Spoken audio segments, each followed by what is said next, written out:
kita inginkan adalah MBG ini menjadi suatu leverage, yang satu daya ungkit yang bisa menambah pertumbuhan ekonomi itu sendiri. Apabila kita melihat kebijakan pemerintah hari ini, khususnya kita ambil contoh dari MBG, maka sepertinya pemerintah membangun suatu ekosistem baru, yang mana nanti ada beberapa pusat-pusat sentra-sentra kegiatan, contohnya menjadi misalnya dalam hal ini MBG. Nah, tadi kawan-kawan juga sudah bercerita tentang adanya peternakan.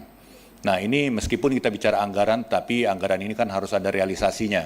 Jadi akhirnya harus pada kegiatan-kegiatan itu juga. Nah, jadi pertanyaannya adalah misalnya kita ambil tadi contoh peternakan ayam tersebut. Yang kalau kita bicara ekosistem, tentunya harusnya kita berbicara sebenarnya di mana sih high cost ekonominya tuh di mana? Apakah di ayam itu sendiri, ataukah di pakan ternaknya, ataukah di kualitas bibit ayamnya, atau di mana? Sehingga dengan anggaran yang nanti 100T, kalau kita kuantifikasi menjadi pertumbuhan ekonomi, itu sekitar kurang lebih 0,04% pertumbuhan. Jadi suatu pertumbuhan yang cukup signifikan dari satu kegiatan yang dilakukan oleh pemerintah saat ini. Jadi yang kita inginkan adalah MBG ini menjadi suatu leverage, yang satu daya ungkit yang bisa menambah pertumbuhan ekonomi itu sendiri. Oleh karena itu supply chain menjadi sangat penting untuk kita kaji.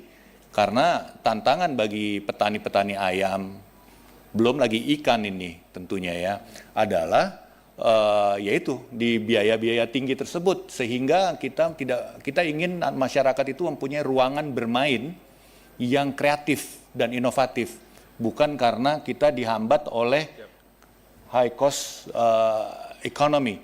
Ya, ini yang kita harus yang harus kita carikan solusinya. Kemudian yang saya juga ingin dengar sebenarnya dari BGN adalah bagaimana anggaran yang sudah terserap atau yang bakal terserap, target terserap ini terhadap pertumbuhan ekonomi lokal. Sebenarnya misalnya nih, saya dari Dapil Sumut 2. Dari Sumut 2 itu sangat kaya dengan ikan.